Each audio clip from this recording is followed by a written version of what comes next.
Hey guys, and welcome back to my channel. I'm Isha, and today I wanted to do a book review on Julie Smith's book, Open When. So this is the book, and I have read through it. I actually listened to the audiobook first, and then I read through it. So I won't be going through everything, but I'm just going to be focusing on some of the things that really stood out to me and that I wanted to share. And yeah, this is what this video is going to be about. So we will get right into it. So, the first thing I want to say about Julie Smith and her books, right? I do not know if they come under the self help category exactly. I think they do, but I have read her other book too. Why has nobody told me this before? And what I like about her books is that she's not. It's not a one-stop like solution for everything. Like she is acknowledging that these things are harder than they seem, right? It's not a book that is just like be positive or just do the work. It is acknowledging the difficulties. It is acknowledging the work that goes behind trying to improve yourself or trying to deal with harder emotions, but at the same time it does not have the outlook of, well, you're here and you're doomed, right? It's like a perfect balance of like there are things you can do, there are things you can improve on, but it's not going to be easy, or it's not something that's it's not a blanket advice of hey, just be positive. So Julie Smith herself has a YouTube account, and I'm pretty sure Instagram. So I am going to link them down below if you want to check her out. I feel like you might know her. She's quite popular, but yeah. So we'll get right into the specific points that I really liked about this book. So the first point that I wanted to talk about in a book is on the chapter when your friends are not your friends. So, one of the lines that stood out to me a lot, and I'm going to read it out, is in our tendency to focus on ourselves and what we want, need, and expect from friends, it is a healthy exercise to occasionally ask ourselves what we are bringing to the friendship, right? So I think that friendship is a really important relationship in anyone's life, right? Like we all want friends and we all want to fit in, but this line really stood out to me. It like really made me think that in friendships that sometimes break away, that sometimes we grow out of, and sometimes that just fade away, right? um what is it that that friendship brought to me, and what did I bring to that friendship?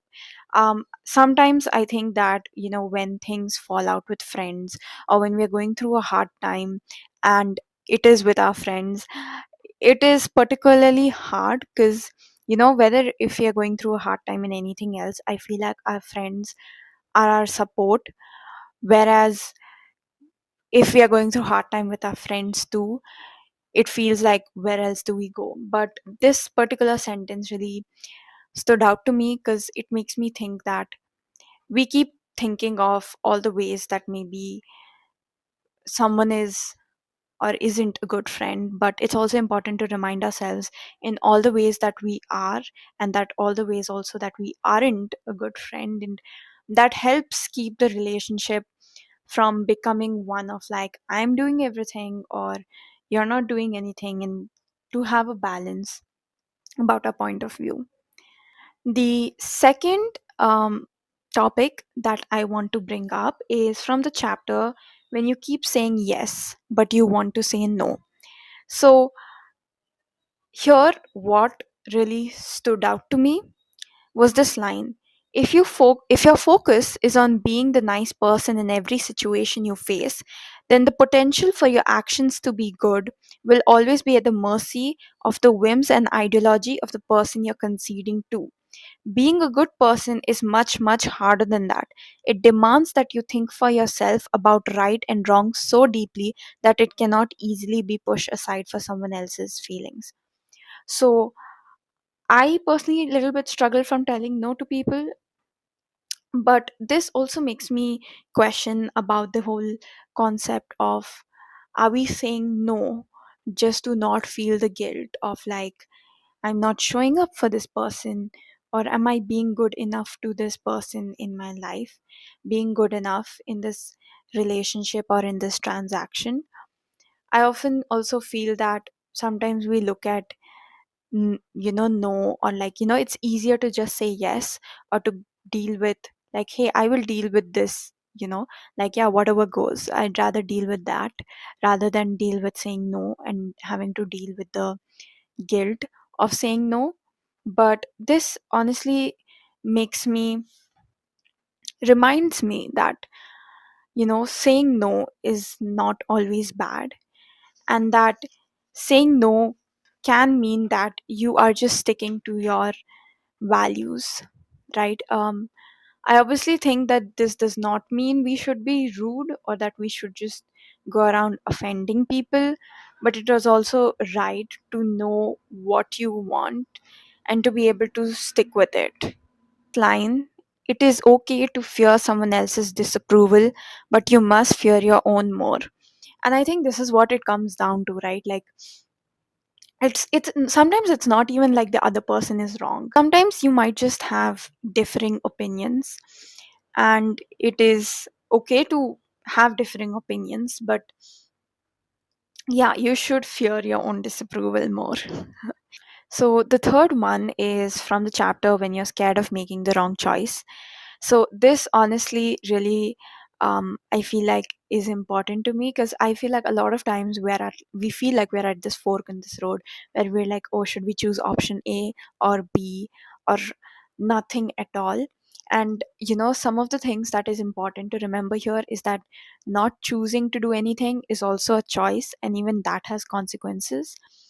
And yeah, sometimes making a pros and cons list can be helpful, but sometimes it does not give you the clarity you want, because you're probably pulled in different directions, and you can see, you might want some things of option A and some things of option B. But I think more important than that, something that really stood out to me in this chapter was when Julie Smith highlights that, like, just because you made a decision does not make the doubt go away, or it does not, put an end to the whole question. I think sometimes we still question, like, hey, did I make the right choice? And it is only maybe a lot down the line that we can maybe be like, hey, that was the right choice or that was the wrong choice. And the story also kind of keeps continuing. I know this is going to be a bit of a tangent, but this is my own input.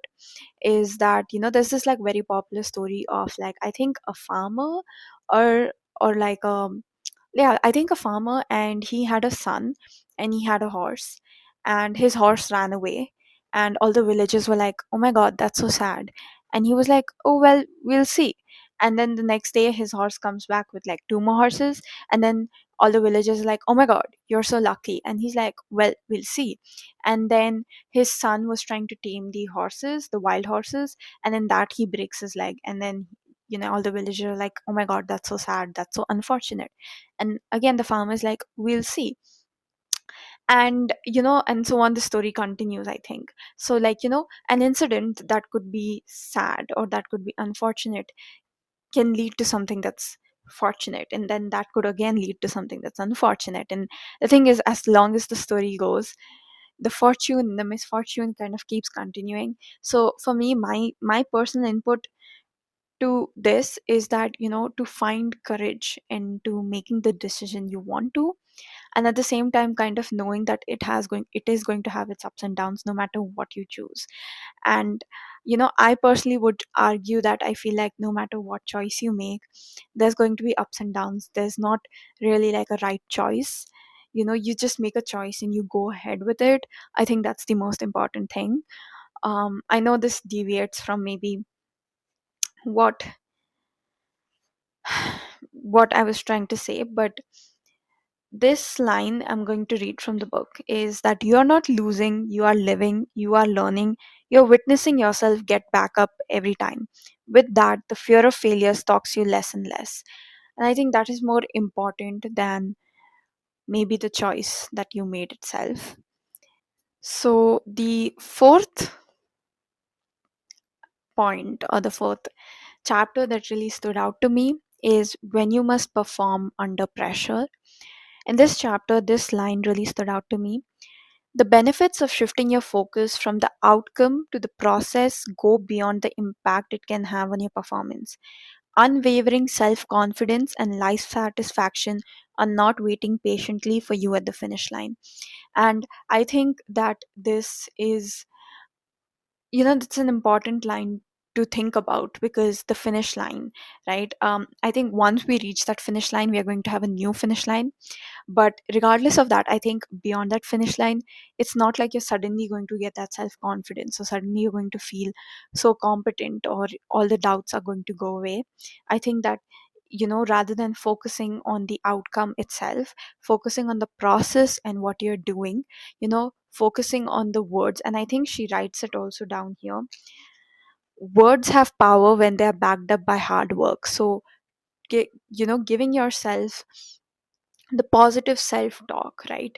Being the person that pulls yourself up rather than pushing oneself down, but also backed with actual work, helps one perform on in like pressure, or like just, be able to do things, because then you're focused on the process, right? Not just the outcome.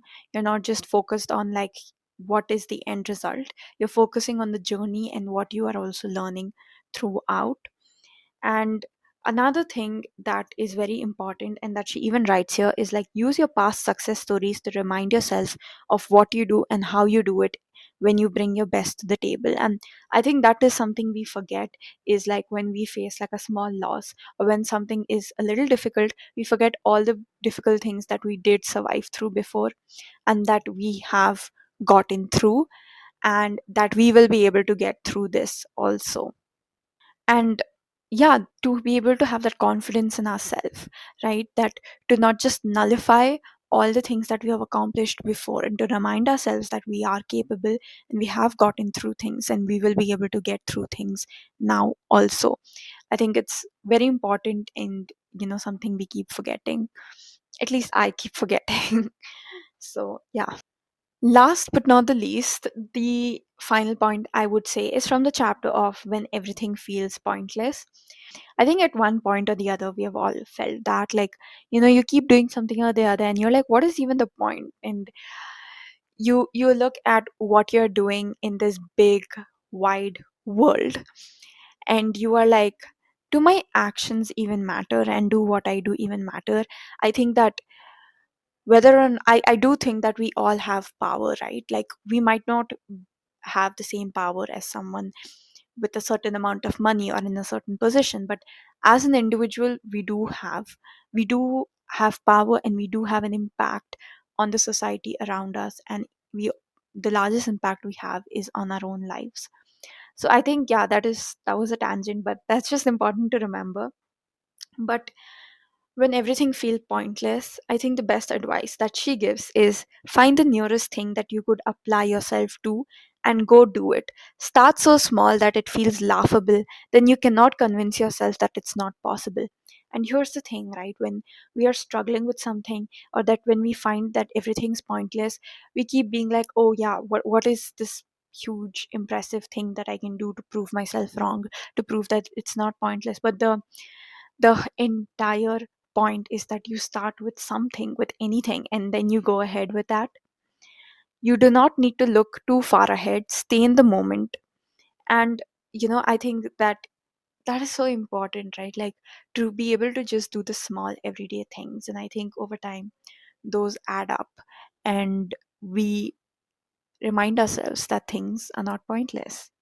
Another point that I feel is really important is human connection, right? I think human connection make a huge difference to our lives, because and she has also mentioned it. I think that is, I mean, regardless of which chapter she has written it in, I think that brings a lot of perspective to our lives, right? So whether it is that we feel life is pointless, or we feel like, will we be able to do anything, right? Being able to have a connection, sometimes it is that you are the support for another person, sometimes someone else is the support for you. Being able to have human connection reminds us that what we do is important, and that we do have an impact, and that there are things that we can do. I think it is maybe the most important things that think that we can have in our lives, like genuine good human connections. And the last point that she makes in this chapter is to reevaluate. And I think that was not something I was expecting in this chapter, but it is important. So consider all the things that contributed to your low mood over time, including both the content of your life and the choices you were making. Reflecting in this way can give you a sense of direction. I also think that sometimes when I look back on maybe a little more harder times, or at times when like maybe I didn't have the best attitude, or I didn't have the best mental, I didn't have the best thinking process going on in my head, or and that obviously bled on to my life and my relationships and everything else. It is important to reflect back and think on like what caused it, to also know that what we ourselves are a little more susceptible to, right? To remind ourselves of like, hey, these are the things that you know make me feel a little more low. This is again, like, I feel like my personal input, but maybe she has also written it in the book. But yeah, I just feel like sometimes when we reflect on ourselves, we suddenly remember like, hey, that person, whenever I talk to that person, after that I always feel very low. Or like each time I am like scoring low marks, you know I start feeling like everything is pointless, etc., etc., etc. Like, having those being conscious of your thought biases is like so important, to then also work on them, right? Because your effort, and I think this is a line from this very book itself, is that your effort and your outcomes can vary, but your self-worth is non-negotiable. And that is so important to keep in your head, because sometimes we may be able to put more effort and sometimes we might not. Sometimes we might get the outcome we want and sometimes we might not. But our self-worth throughout it all should be the same, right? If we think that something we do or we don't do is a direct reflection of our self-worth, we are less likely to do them. We're less likely to go out there and try doing things and try being adventurous.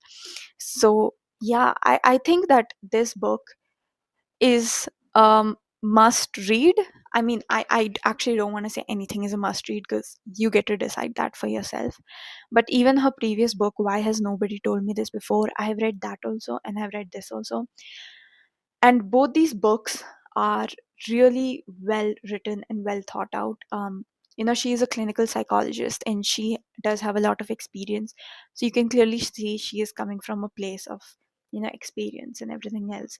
So yeah, I think she gives like a very practical, very like down to earth guide with like small steps you can take to rethink your thought processes, to make small actions every day that can like make you move towards where you want to go. And I don't just mean this in a way of like quote unquote success or some monetary place, though that also could be it, but just as a person, shifting away from things that maybe don't are not in your best interests, to a place of where you're maybe more kinder to yourself, you're more compassionate to yourself, and where you can see yourself be just kinder to yourself. I think that is, yeah, that is also as important as anything else.